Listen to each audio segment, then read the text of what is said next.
What up, family? CTR Media Network. Yeah.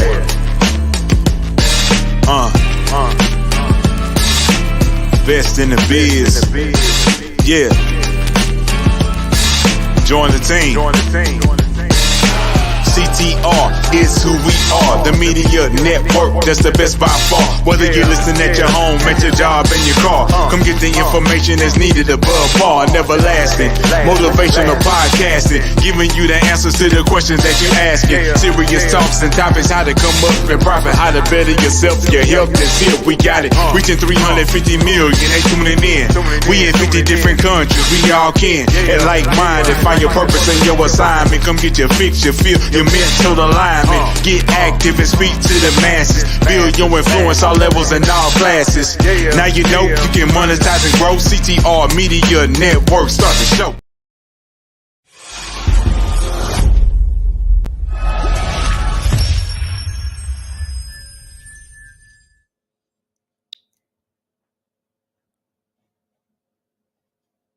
Hello, everybody. I am Dr. Tina J. Ramsey, the host of The Tina Ramsey Show, and I am so happy to have you here today. You know that our show is all about motivating you, sharing knowledge, having upbuilding conversations centered around business, wellness, education, and life. We introduce you to some of the most amazing standout entrepreneurs and influencers who are truly making a positive impact in the world. And today is just like any other day where we bring you the best of the best of thought leaders within the community to help inspire you to grow. And today we have in the building Richard. Yes, he is an amazing author, and he's also sharing with us about DNA. And this is something that's really near and dear to my heart, because when I think of the words culture, when I think of the words empowerment, passionate, greatness, and who you are, these are the words that describe today's guest, Richard. He is making he's making a compelling, riveting description of what DNA is, what it isn't, how it feels to connect, how it feels to be lost, but then you're found. Woo! He's doing a lot. So I know you're ready, because I'm ready. Let's go ahead and bring on the amazing Mr. Richard. Hello, welcome to the show.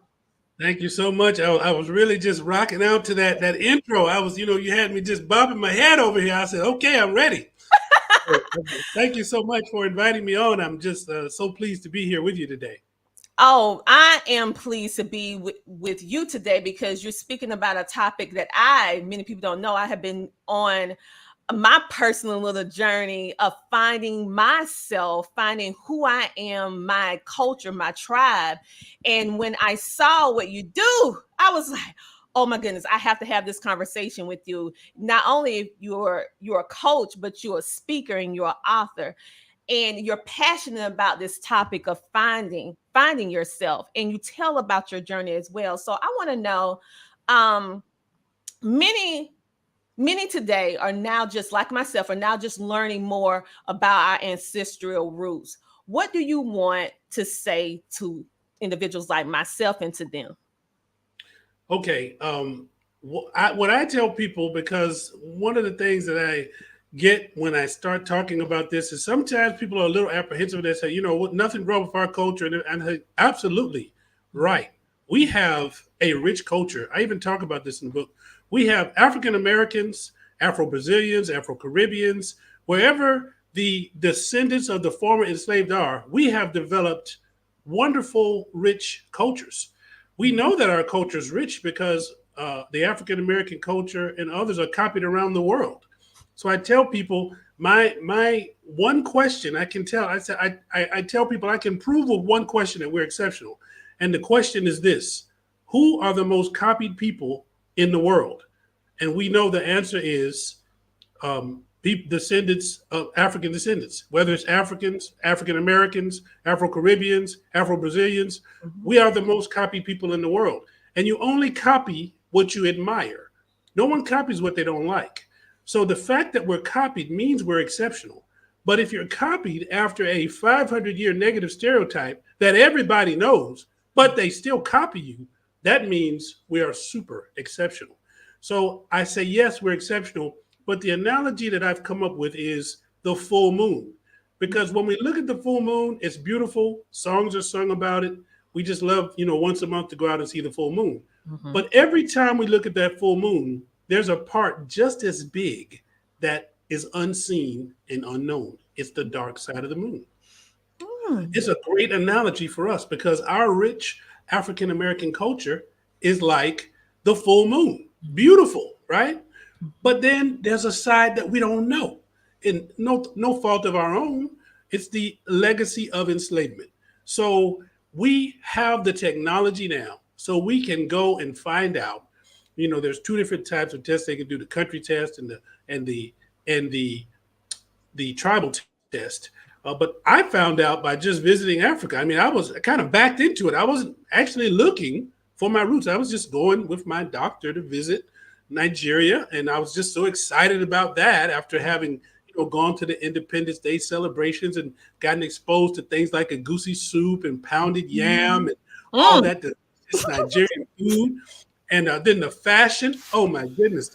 If any of the listeners or anyone that's watching has not seen Nigerian fashion, go just go to DuckDuckGo. I tell people to go to DuckDuckGo because they don't follow you all around the internet like other folks. You're not gonna DuckDuckGo is a search that you don't. I'm not a paid spokesperson, but they don't. I like privacy. So anyway, just put in Nigerian fashion, women's fashion. Just like this is what I'm wearing right now is actually a traditional Yoruba and Igbo type of clothing that they wear. It's cool. You notice it doesn't have the collar like Western attire. I like better.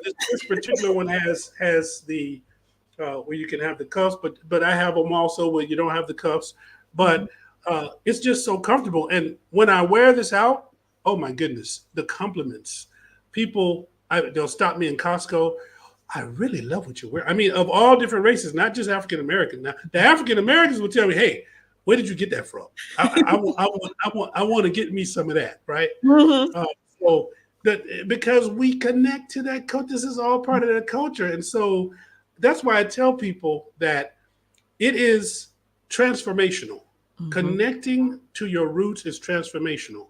It's easy to just say, okay, it's been so I don't know when the last time anybody knew what we were connected to, so I'm just going to go on with my life like this. Mm-hmm. Let me give you an example of my sister, right? I came home one day with some egusi soup and pounded yam. My niece was there. My sister, the mother of my niece, was there. And my mother was there. And so I told them, I said, hey, you all, I have some Nigerian food for you to try. And so my mother and my niece were like, okay, right? My sister was, oh, no, I don't want to try it. She looked at me, I don't want to try it. I said, it ain't gonna go to waste. Don't worry. It's not going to go to waste, okay? So my niece tried it. She said, oh, that's good. And my mother tried it. She said, that is good. Then my sister, okay, let me try a little. She tried it. She liked it so much. She said, that is really good. Because she had this stereotype, this negative stereotype they've given us about Africa, right? Mm-hmm. She thought there might have been flies in it or something. I don't know.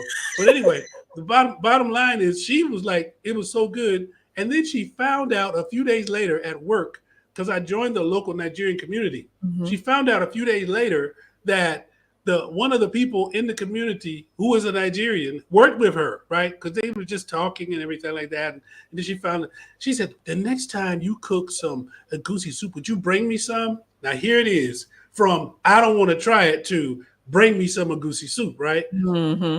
It's just life enriching. It really is. So what I have to tell people is take the time to get connected to your roots. And then when you find out what people group you're from, some people say that tribe is a negative word and something like that, but whatever you want to use, people group, you want to use tribe, whatever, find out which ones you're connected to, right? Mm-hmm. And then save up enough money to go for like at least 2 weeks. A month would be better, but it's better to save up and go for 2 weeks than it is to just say, okay, well, I'm gonna just go for a week. Because I've seen people come for just a week and then they're here 2 days, there 2 days, there 2 days, and they go home and they're just tired, and they haven't had time to really soak it in. So I say at least 2 weeks. Mm-hmm. And don't sleep on places. You want to go and just enjoy the culture, because it's gonna be like an experience that you've never had. So Mm. what I will do when I come back, I usually bring the currency. Either if it's Ghana, it's the cedi. If it's Nigeria, it's the naira. That's their currency. And Mhm. I'll show it to people at the store, or I'll show it to them at the hotels when I check in. I say, "Have you ever seen?" And they say, "No." And they take pictures. They say, "I'm gonna show my children because we've never seen black people on money." And when I talk to my African friends, they say, "Well, of course there's black people on the money." I said, "Yes, but you were raised in that environment." I said, "We were in an environment where we never saw anything like that." I said, "So it's a big deal to us." Mm. Well, let me just give a shout out to our live studio audience. Hello, Sheree from Hey, She hey. Trucking. Thank you so much for tuning in. Thank you, everyone. Remember to like, share, comment, and subscribe. Okay, you said so many different things that was eye opening because African Americans, including myself, in the United States, you're right, we have different perspective, and we do have our own uh culture, whether Rich we culture. yeah, we do have our own culture here within the United States. Hmm. But like I said, I have been on this personal journey to find out who do I belong to? Where do I belong? Hmm. And so I know from the little pieces that I have found already, the contentment, the wholeness that I'm experiencing because now I see individuals who look like me. I feel the connection. Now I Hmm. understand why I like this, I do that, and Hmm. the certain type of rhythm I have that's naturally inclined to the beat of my body that's built down in the culture of which I'm a part That's of right. that I was That's right. disconnected from. And so the Hmm. fact that you're bringing this to the forefront. So I know that you had just said that you went to Africa or no Ghana with Hmm. your doctor. So was it a particular reason? Well, I went to Nigeria. The first trip was to Yeah, Nigeria with my doctor. yeah, with Hmm. Nigeria. So have you ever experienced any type of life-threatening illness? Because for me, before you get started, for me, I know that I have ran into some health issues, and then when I start understanding what culture I am, what blood type, all this different stuff, I could put the right foods in my mouth. And as I'm digging deep into culture, I realize that certain foods that we eat in the United States is not indigenous to our land from being from Africa, and it can actually make us sick. So, Hmm. my question to you is, have you ever experienced any life-threatening illnesses? And if so, did your trip with your doctor to Africa help you any? Okay, that's a good question. Actually, I'm glad you asked me that because after that first trip in 2013, I wanted to get back. Actually, every year I wanted to go back, but I didn't get back until 2019. And you have to get certain travel injections, and those travel injections, because I had tried to get them well in advance, but they never called me back for my appointment, and so I had to call them and then go down there. So it was just like a couple of days before my trip that I got the travel injections. And Mhm. then by the time I landed in Nigeria, I had a raging fever. My friends grabbed my hand. They said I was so hot. So those injections actually adversely affected my kidney and my liver because when you do your blood work, creatine is the number that tells you how your kidney's functioning. It's Mhm. supposed to be 1.4 or less. And in January, when I did my physical of 2019, it was 1.21. So everything was all good there. But when they did my blood work, because the hospital admitted me, as soon as they brought me in, they said I was so out of it that I couldn't even answer questions before kind of trailing off. Mm. That's how high my fever was. And then when they did my blood work, they said my creatine was 4.94. Now, 1.4 normal, it was 4.94, which was chronic kidney disease stage 4. So the diagnosis was that I was going to have to take dialysis for the rest of my life, and the liver is looking like it might have liver failure as well because those numbers were way out of whack. And then Mhm. just to make it fun, it was like a side order of sepsis, which also could kill you. I mean, so this is like slap, slap, Wow. slap. Um, Wow.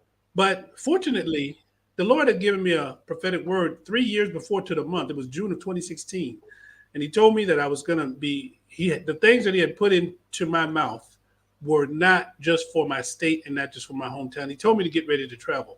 So I Mhm. said, if the Lord said that to me, then I cannot be taking dialysis, because if I am on dialysis, I can't travel like that, right?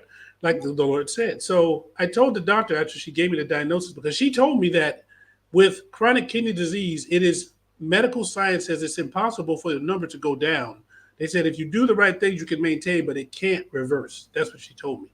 She said it's impossible. But fortunately for me, I believe what God said is impossible with man is possible with God. It And I is. looked at what God told me, and I said, if God told me that, and one of my favorite verses in the Bible is Numbers 23:19. God is not a man that he should lie, neither is he the son of man that he should repent. Has he said something, and shall he not do it? Has he spoken, and shall he not surely bring it to pass? So I told her, I said, well, that's not going to happen. I said, I'm going to make a miraculous recovery. In 5 days, I'm going to walk out of this hospital. My creatine is going to be back to 1.21. So I did 2 out of the 3. In 5 days, I did walk out. And even the doctor said it was a remarkable recovery, but my creatine was not back to 1.2. It was actually, it went from 4.94 down to 3.4. But my doctor told me that a drop of 1.5 in 5 days, she said, that is like remarkable. She said, that just doesn't happen. She said, that is remarkable. Although I was not happy because I was believing that my creatine was going to be 1.21. I said, God promised me this, but it took 3 years, but God healed me. So even though the diagnosis by man was dialysis for the rest of your life, I can tell you that I am a living, breathing, walking example of the miracle power of God. And my doctor told me that if I hadn't changed my lifestyle, because after that prophetic word, I changed my lifestyle. I lost like 70 pounds. I look younger now than I did 15 years ago by the grace of God.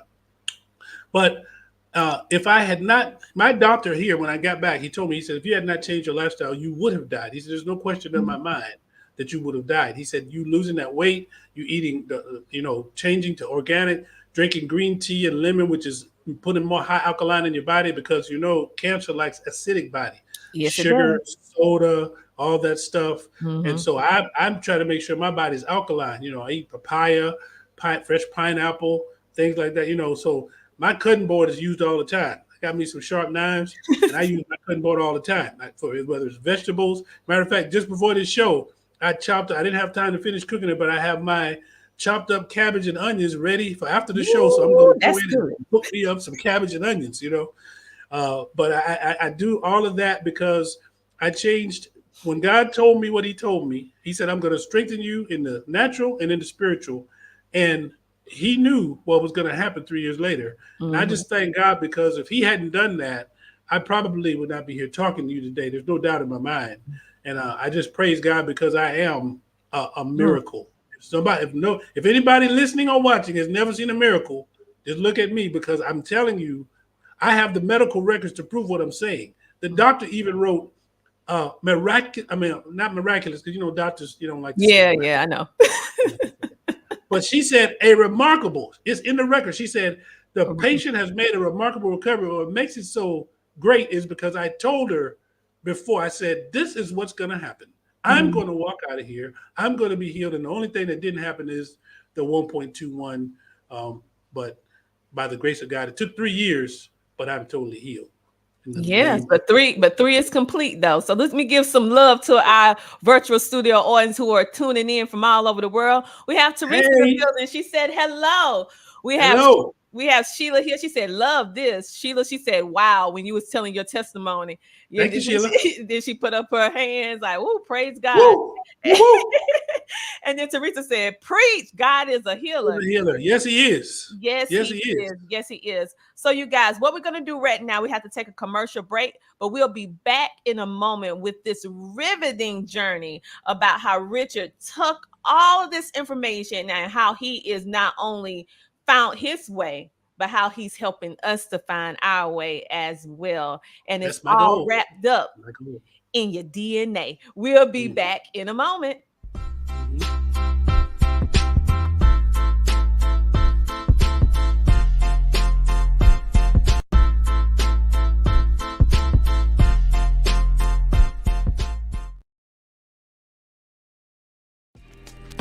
Are Are you ready to skyrocket your podcasting journey?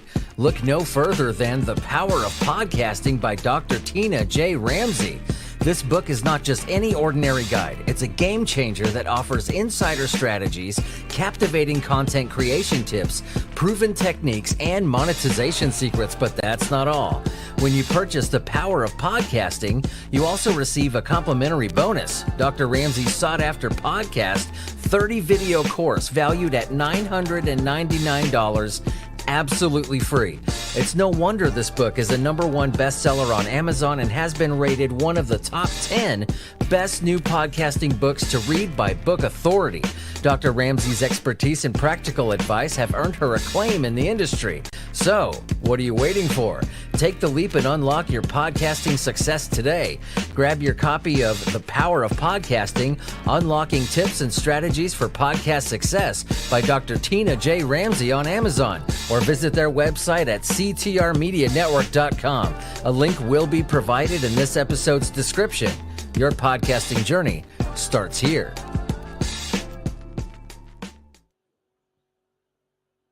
And just like that, we are back. But I come along with a friend whom you might ask, the amazing Richard, who's going to help us get reconnected to our history and our DNA. So let me bring him back on the stage. Welcome back. Hey. All right. So before the commercial break, you was telling us all about your journey and also your real life testimony of how you was able to walk out of the hospital in pretty much a situation that looked pretty bleak. And so and it shows the power of what God can do for you, because you knew that he already told you was going to do X, Y, Z. And you know that in the book of Numbers, God cannot lie. And it's in Titus as well. He said it again in the book of Titus. So you knew that. And going all the way around, how you changed your diet, lost the weight, start eating the right foods. Now you look younger than you ever did. And now you're on this health and wellness journey. So my question to you, for all of us that are, whether we're in the United States or not, and if we feel like we're not connected, we don't really know if we're part, what tribe? I say tribe. If it's offensive, I don't mean it to be offensive.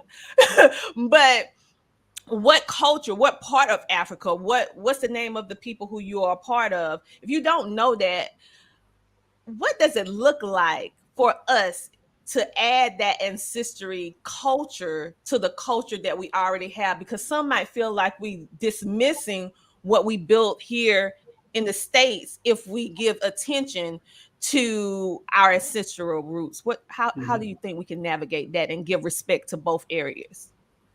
Now, that's a great question. So I'm going to ask you this. Have you ever been to a restaurant that says it's a fusion restaurant? It's like it's got a fusion of two different cultures, right? So let me just give you an example. You've heard of jollof rice, correct? We know that that's a West African staple dish. Jollof rice is like for Chinese people, fried rice. For West Africa, jollof rice. As a matter of fact, there's like a contest between who has the best jollof rice between like Nigeria and Ghana and Senegal. Oh yeah, if you talk to Africans, they'll tell you, oh, my country has the best, and they even have contests about who has the best jollof rice. Okay, so I've learned how to make jollof coconut rice, because when I got connected, I went on YouTube and found some videos. I learned how to make a goosey soup, learned how to make jollof rice. Okay, and then I came up with this jollof soup, because there's no jollof soup in Nigeria, okay? And so I came up with jollof soup, and it's delicious. It's like one of the most delicious soups I've ever eaten, right? And so I let my doctor, and he said, this is not Nigerian. I said, no, my brother, it's not Nigerian. I said, it's Nigerian American. I said, I'm an American Nigerian, you see? I said, so you got to get up out the Nigerian box with me, because it's a fusion of two different things, right? Even what I'm wearing right now, I'm wearing traditional African attire, West African attire, but I have my Western hat on, you see? This is my Western hat. So I'm combining the cultures right here. And this is what I want to tell you. One of the things, as you connect to the culture, you're going to find some similarities. So you know how it's very common in the African American community for us to say, "But God," right? Oh, We say, yes. "This happened, but Oh, God." God. But would it surprise you to know that in Ghana, the Fanti, I'm Fanti of Ghana, of the Fanti people, Mm-hmm. and the Ashanti, and there's like they call them the Akan tribes. They're like cousins, so they're a kindred tribe. They have ancient Adinkra symbols. And there's one symbol, the most popular one, GYENYAME, GMA. It's the most popular Adinkra symbol. It literally means except for the Lord. It's the same thing that we say. Really? Yes. And this symbol is ancient. Okay. So we were separated for hundreds of years over ocean, but yet so common in our community it is for us to say, but God. Another thing, another similarity. It is very common for us to say, if I say, you know, I say, Dr. Ramsey, how are you doing? You say, well, I'm doing fine by the grace of God, right? Yeah. Isn't that common for us to say by the Mm-hmm. grace of God? Mm-hmm. Over here, they say it this way. NYAME is God, ADOM is grace. So if you say good morning, you say mache, mache means good morning. And you Mache. say mache etiseng. Etiseng means how are you, right? And they might say mehoye pa, that means I'm doing well, right? Yame adon, by God's grace. So I'm hearing these little things. I'm looking at our culture and I'm saying, this is just like our culture. We do that too. Y'all say it a different way. We didn't have the symbol, but we say, but God, and y'all are saying, except for the Lord. It's the same thing. It's You the see? same thing. It's the same thing. Wow. So you're saying how we don't have to dismiss one side when we are reconnecting with No, our past because no. we just fuse it. That makes it really better in the sense that we fuse it together because we give him respect. And then you also, I like the way that you explained it. The similarities with the Mhm. similarities that we already have and the fact that even though like you said we've been disconnected for so long but we're still We using got the the same DNA though. We got the same DNA, same even though it was separated for hundreds of years overseas yeah with the same DNA. There's so many similarities that I see. yeah And then when you connect, you're gonna see people that look like people that you saw in school. Some of your relatives, you're gonna say, that person, you're gonna see people that look like your relatives. I'm not kidding you. It's amazing. It's good. wow. Absolutely amazing. Well, let me show some love to our virtual studio audience because they're coming in today in trolls. Okay. Thank you guys for tuning in. We have Hey. Oh, Annie that's my Williams. mom. That's my mother. Oh, hello. She said, Mom, hello, Richard and Dr. Ramsey. Love mom. Mom is Oh, 84 years old, feisty as everything. Mom goes where she wants to go. She drives herself, okay? Goes where she okay. wants to go. Because I told her about eating raw pineapple because raw pineapple actually, they said they found medically that it can help you to not have dementia and Alzheimer's and things like that. So Really? mom's mind is sharp as a tack. Yeah. Wow. Thank you so much for tuning in and supporting and commenting. And Sheila, Yes. thank you, Sheila. She tagged someone said, you I need to check told you him she was out. feisty. I told you. But I just can't get her to call me Ezzy. She won't call me Ezzy. She said, I'm just going to call you Rick. I call you Rick all You're this like, time. baby, I And named you then, that. then she got the church folk calling me Rick too. You know, I'm like, Mom, let me tell them what I want them to call me. No, this is Rick, y'all. I know, she gave you that name. It means it has the meaning Yeah. to it. So she I respects. kept the Richard, but I'm like, Mom, you call me that, but let me tell other people to call me, my African names. But Mom like, Listen, mama, listen, let mama call you what you want to call you because mama, that's exactly what she told me. the history is tied up in Yeah, her. I'm your Okay, mama, boy. I'm your mama. exactly. So she said, I had an amazing time in Ghana with my husband. We experienced the food and the culture. Oh my God, it was a blessing being there. Thank you, Yes, Teresa, for yes. sharing. For Mhm. sharing your experience in Ghana. And so right now we're just having this healthy conversation about culture, about finding oneself, about feeling disconnected and how you can reconnect. We're also having a conversation about enslavement. And we know here in the United States that can be a little touchy topic. But in order for us to overcome and get over these negative feelings, we have to start having, and I like to say, healthy conversations so that we can get to the root of the problem so that we can We move can past heal. it. we can deal with it, right? And That's right. so we're disconnected. We're just gonna keep it totally 100, like my kids say, keep it 100. We're disconnected, and we need to get reconnected with our culture, with our roots, so that we can really walk into our full purpose. And so right now we're gonna go into the lane of, when you think of this, what does it mean when we say the phrase, or what do you say it means when we hear the phrase nullify the legacy of enslavement? Okay, I tell people that because sometimes people ask me, especially African Americans, they'll look at me with a funny look and they say, "What you change your name for? Why you want to change your name? Why'd you do that?" Right? And so I tell them, I said, for me, it was nullifying the legacy of enslavement. I said, let's think about it now. I said, do you think our ancestors had English names when they were taken from Africa? I said, no, they weren't. And so when I did my, when I went to Nigeria, the Igbos saw me and they asked me if I was Nigerian. I said, well, I don't know. I'm African American. Slavery thing happened. Got to do some DNA. And they said, you are an Igbo man. I tell you, you're an Igbo. I said, really? And they said, yeah. I said, well, how do you know? If you did not open your mouth, you look like you were born and raised in Nigeria. I said, really? Yes. So later on in the trip, some Yorubas asked me the same question. And I said, well, told them the same answer. And they said, well, you seem to have Yoruba features. I believe you are a Yoruba.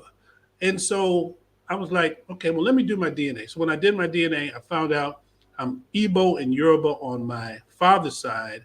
I am Fanti of Ghana on my mother's side. Igbo and Yoruba of Nigeria. And Fanti people of Ghana. And so I changed my name to reflect Fanti name, Igbo name, and Yoruba name. So my name is Richard Kweku. Kweku means Wednesday born in the Fanti language and also Ashanti. Ezeagu, and that is Igbo, and it means King of Lions. And Akinyemi is Yoruba, and it means warrior king well suited to power. So if people say my full name, Richard Kweku Ezeagu Akinyemi, what they've just said, because Richard in English means powerful ruler, so they've just said powerful ruler born on Wednesday, King of Lions, warrior king well suited to power. And the Yoruba say you will live up to your name. So to me, that is nullifying the legacy of enslavement. And even my wife, I told her, when we have our children won't have English name. Our children will have Fanti, Igbo, and Yoruba names. And at first she said, well, babe, because over here the Catholic Church would make people have an English name. Make them, yes, to be in the Catholic Church. And so she said, well, I said, babe, do you think people in England are naming their children Nigerian names, Fanti name, Yoruba name, Igbo name? I said, no. I said, they name their children English name because they're English. I said, so we're going to name our children of what's in their blood, because the blood doesn't lie. You see? Yeah. Yes. Yeah, that's true. That's true. We have another comment from the Virtual Studio audience. Teresa said the purpose of our trip was to connect with our roots. We also got our Ghana name. Names. Yeah, share your names in the comment. Wow, that's amazing. That's amazing. And before we even came on today, the show, we had our little sidebar conversation, and Richard and I was like, this is who I am. And he was looking at me like, you got a little bit of this. And I thought, I really, I'm not an expert, the Africans will tell you better, the Ghanaians and Nigerians, but you look like you have Yoruba in you to me. That's just to me. So when you do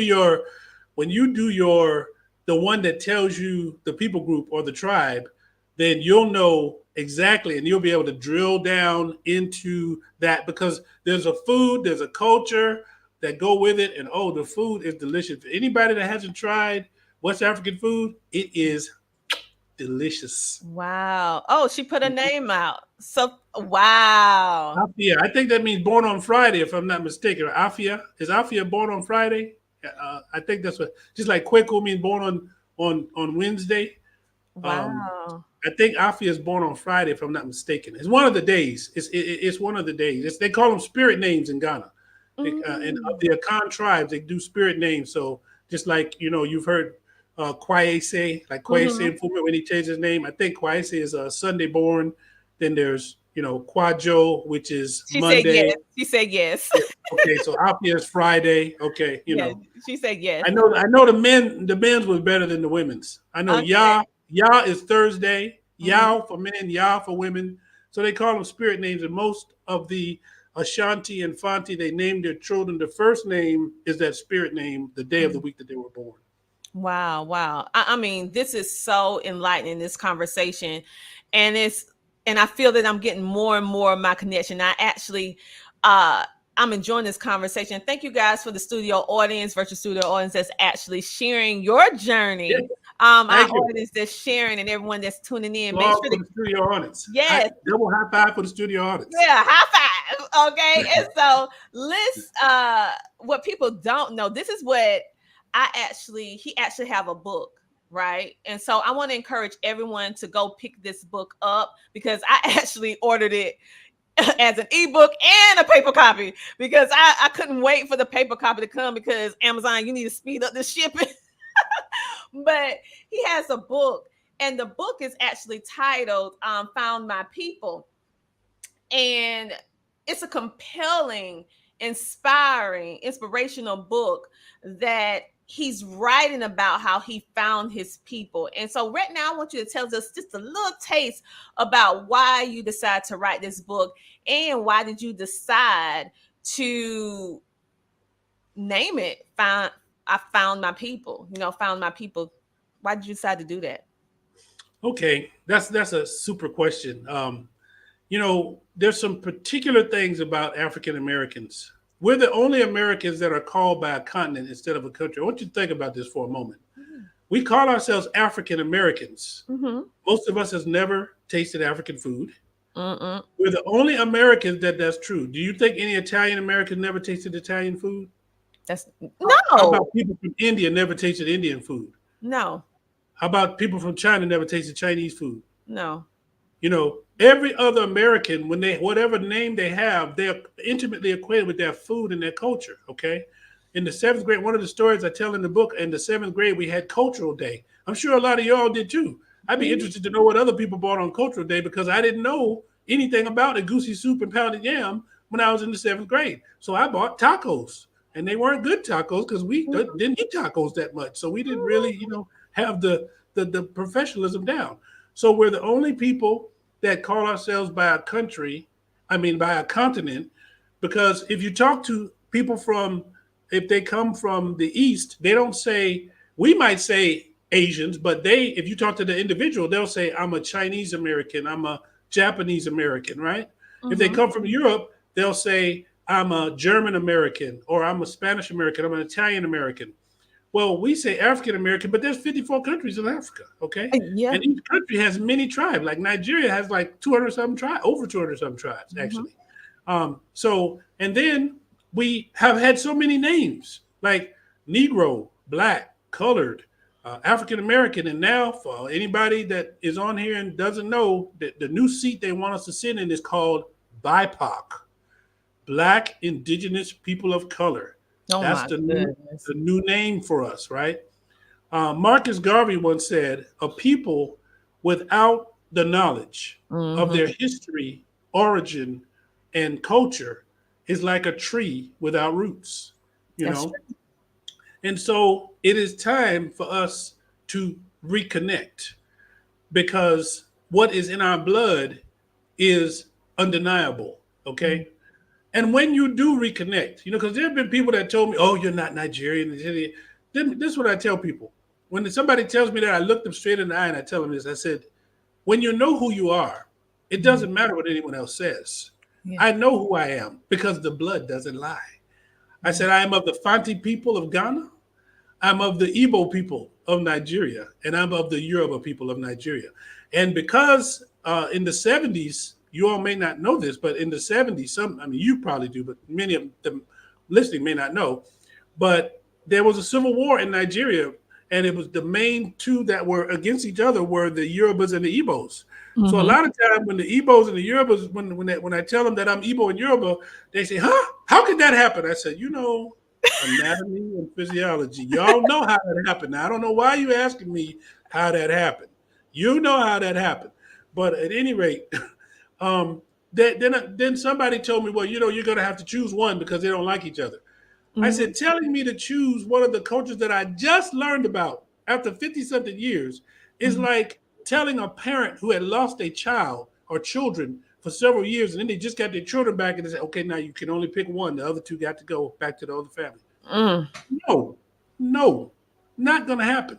The Fanti people, I'm going to learn about my Fanti people. I'm going to learn about my Igbo people and my Yoruba people because each one of them is a great people. And I love each and every one of those cultures. And that's part of who I am. Now, in Africa, this is the interesting thing. In Nigeria, particularly, I can't just say all of Africa, but in Nigeria, if the father is Yoruba, the child will call himself, even if the mother's Igbo, or the mother is, or the mother could be Hausa or Fulani. Or if the father was Fulani and the mother's Yoruba, the child will call himself. So they don't even count the other part. But I say I'm not. See, that's where that other American part of my culture comes in. You see, that African American culture that says we ain't leaving no part of our culture behind. We taking all our culture with us. Yes, we are. We can't say bye-bye to the Fanti, bye-bye to the Igbo, or bye-bye to the Yoruba. No, come on, y'all. We just found y'all. We going together. You see? That's what I say. Yes. Listen, everyone, I want you to go to foundmypeople.com and you'll be able to see this beautiful website. And you'll also get to know more about your roots. And if you're a person like me that have been on this journey of oneself to find my roots where I belong so that I can really walk into my full purpose, this book is unlike any other book. I can say that because I was able to read the forward with the ebook so far, and I can't wait because it's something about getting a book in your hands versus having it, electronic. You'll be able to feel and totally immerse. And so what I really like a lot about his website is that he also tells you about the benefits. Most of the time people just telling you about their book, but they're not telling you how reading their book is going to benefit you, the reader. And so make sure to go and check out this amazing book. Make sure to go pick it up because listen, this conversation is a conversation that needs to be had. This is a conversation that is long overdue, people. It's long overdue. See, you're already on the podcast interview section. Did you see your logo there? Yeah, you're already on the podcast section. Oh, that's so sweet. Let's see. We have my webmaster is fire. My webmaster is fire. We have It's Me and say, hi, Dr. Ramsey from your cousins in Michigan. Okay. Oh, that's my dear sweet cousin. Yes. Welcome. Thank you so much for tuning in, everyone. She said Ezzy. See? Yeah, she said Ezzy. Will call me Ezzy. Mom will call me. Well, at least your cousin gonna call you Ezzy, but at least my cousin call me Ezzy. Yes, you guys. I also want you to follow him on Instagram as well. It's Instagram.com / found my people. I also found follow him on Twitter, same thing, twitter.com / found my people. Listen, Richard, what you're doing, it is purposeful and it's mission driven. And this is one of the conversations that I have had a lot of different conversations being a host on the TV show podcast over the years. But this has been one of the most empowering interviews in regards to race, because it can be very emotional. It can go left. It can go left. And so you slip out. Yeah, it could go a little left, but this has been a very, very good interview in the fact that we had to talk a little bit about slavery, but the fact it's just the fact of our history. It's just a fact. We have to confront the history and move forward, and that doesn't mean that we're not supposed to have reparations. Because yes, we definitely should be. It's well past due, especially with the history. It's well past due. But we can move forward because we can find out who we are. We don't need to be like a tree without roots. And I can tell you, when you connect to your DNA, that's why you notice at the top of my website, I have a logo made. It's Embrace Your DNA. Another thing I want to share with you is every part of this book, from the website to the logo to that Embrace Your DNA, The publisher is a Nigerian publisher. The people that are involved in this book are of the African they're African descent. Everybody's of African descent. Mm-hmm. Because I'm tired of people saying that we can't succeed unless we get other people involved. That we are not able to succeed. Yes, we are. And I said, I will prove that. Mm-hmm. I don't have a big publishing company or anything like that. I said, I am going to prove it. I'm going to go and talk to my people, but I'm going to bring something that can help, because my goal is to help millions of us connect to the culture. Because I don't know whether you all realize this or not, but 47 million of us in the US, over 90 million in Brazil. When you count Canada, the Caribbean, Central and South America, it's over 200 million of us descendants. It's as bad as the Holocaust, as bad, but for a much longer time. Some people say it's worse, but I don't compare because it's not exactly the same. We just say both are bad. But this one was for a much longer time and involved much more people. And those are just facts, okay? It is as bad. And so we don't talk about it. We just, everybody's telling us, forget about that. No, when you say never forget 9/11, and 9/11 just happened in 2001, right? We should never forget that. But we're never going to forget this.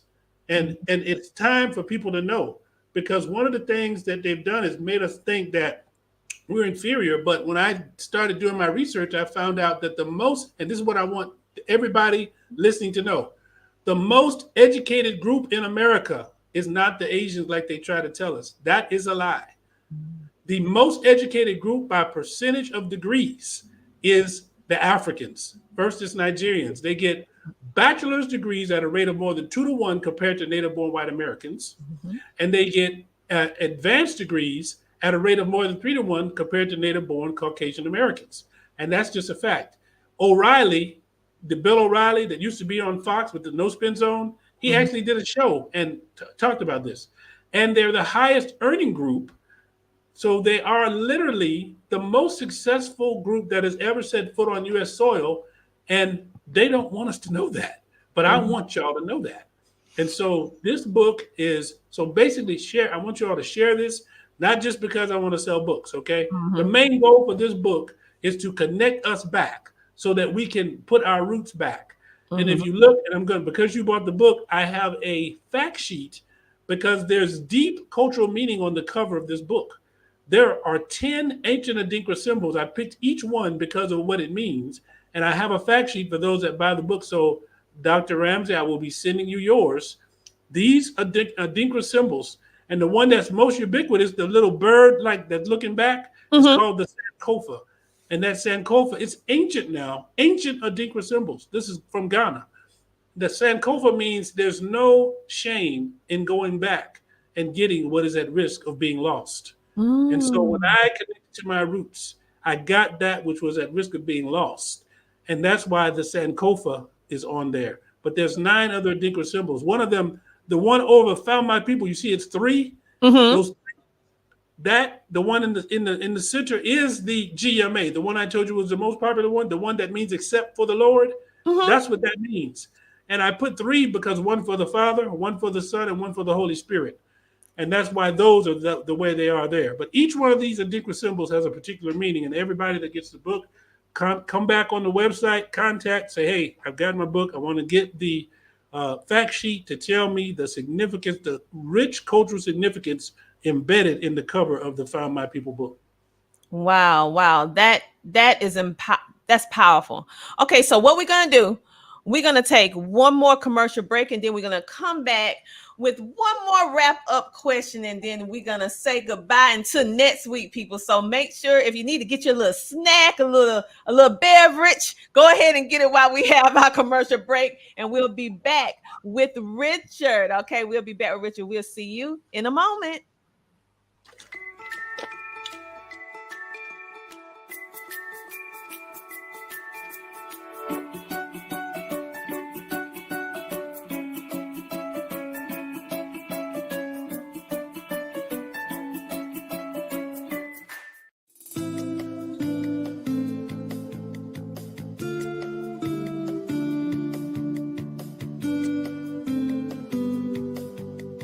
It's in your DNA poem. It goes like this. It does not matter what they say. There is greatness in your DNA. The proof is in the lies they choose to tell to make themselves feel superior.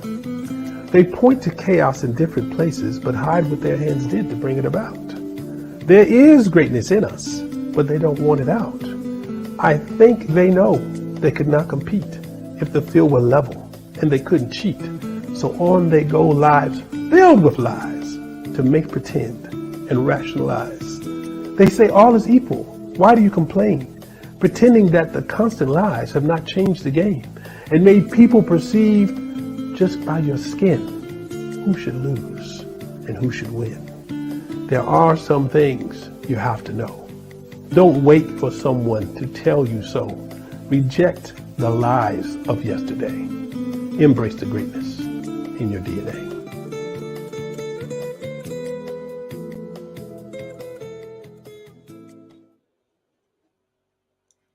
And just like that, we are back when we're back with Richard. And I hope you enjoyed that commercial courtesy of Found by People with Richard. And I want you to embrace your DNA, like he said. And so we're going to bring him back to the stage. That was an amazing commercial of just taking us through a journey of just embracing our DNA, embracing our greatness, embracing that we are not what we are told we are based upon the color of our skin. Our mindset is a little bit different here in the United States versus someone who's born and raised in Nigeria or Ghana. And so the fact that we need to change our mindset in order to embrace who we are and who we're going to become as a people. I want to pull this up because I thought that this photo of you, we featured this on the cover of the Tina Ramsey Show magazine, but I really want to talk about this. Is that a cane or yes, it's this. What you're seeing is traditional Igbo attire, and that red cap. The only reason I'm able to wear that red cap is because when I joined the local Nigerian community, and they saw that I legally changed my name, they said we have to mark this occasion. So in 2017 at the Independence Day celebration, they had on the program where the Igbo chiefs and the Yoruba chiefs actually called me up, officially accepted me into the Igbo and the Yoruba tribes. I mean, people group, just depending on, who you are and what you say. And then the Igbo chiefs, the chiefs have to confer upon you to be a chief. You can't just be a chief. So they actually made me a chief. And so this is when you see an Igbo wearing that red cap, it is a chief. Only the chiefs wear the red cap. The clothing is called Ishiagu cloth. Agu is lion. Just like my name, Eze Agu, means king of lions, King Eze Agu, lion. This is the Ishi Agu. It's the lion's cloth. And this cloth is particular to the Igbo people.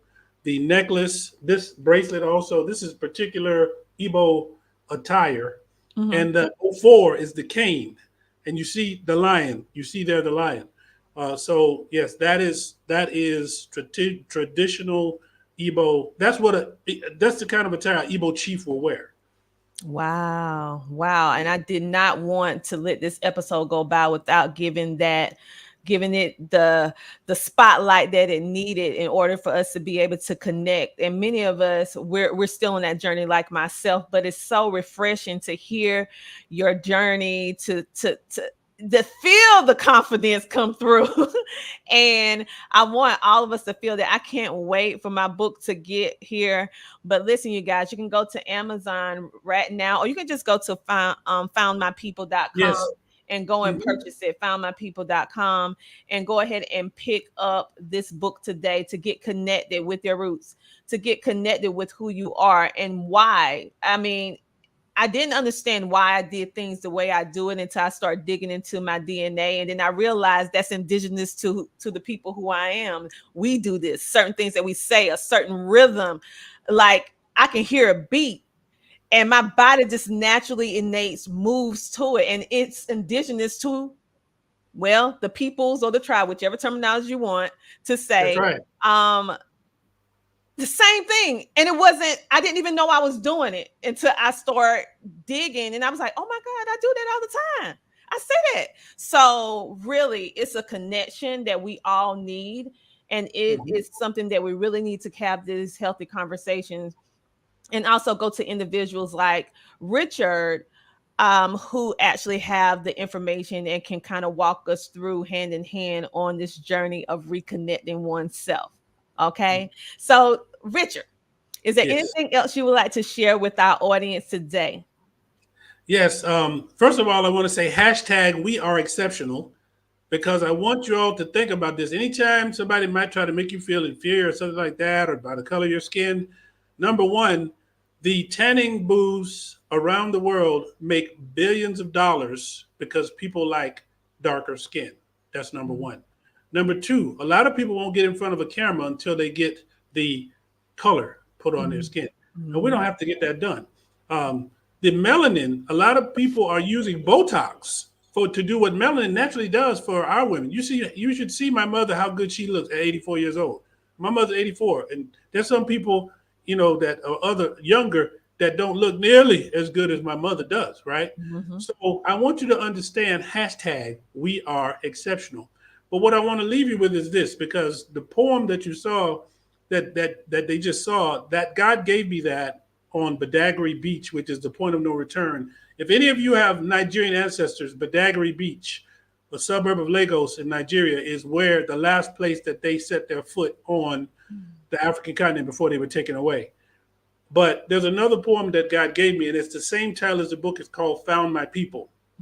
And it goes like this. I've found my people. You can too. There's a people for me and a people like a door that you found in your house that is new, with elaborate furnishings, all belonging to you. A people who will welcome and make you feel new. I've found the people for me. Now find the people for you.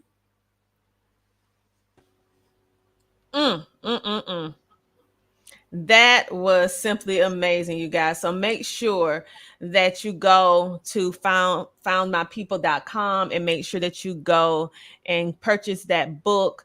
And also, when you get the book, take a little screenshot to let us know that you that you got the book, and reach out to Richard so that he can send you that PDF. That's right. You want to get that fact sheet, because it's going to tell you, it's going to unlock the mystery on the cover. And the easiest way to find the book is actually to go to the foundmypeople.com website, because if you're inside of Africa, it goes to Okada Books, so that you can click that Africa button. And if you're outside, USA and global, there's a button there for you.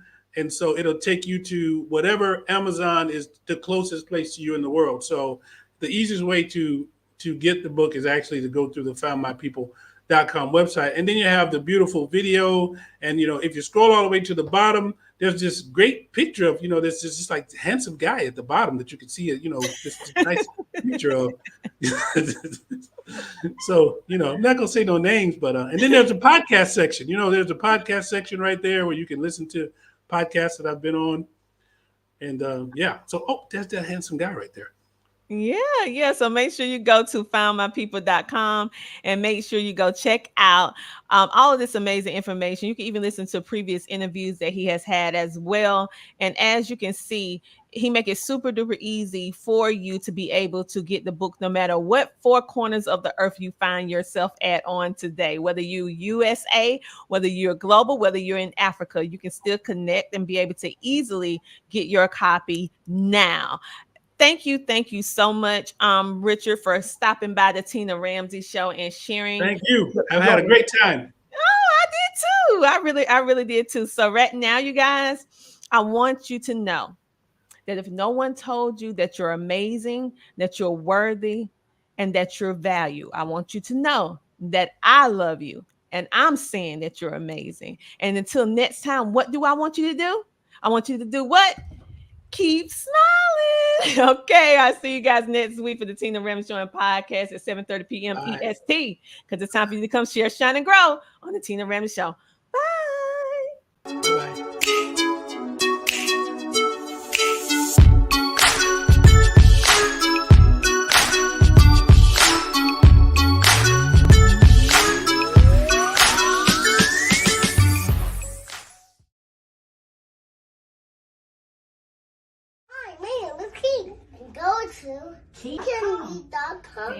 and parts of my book.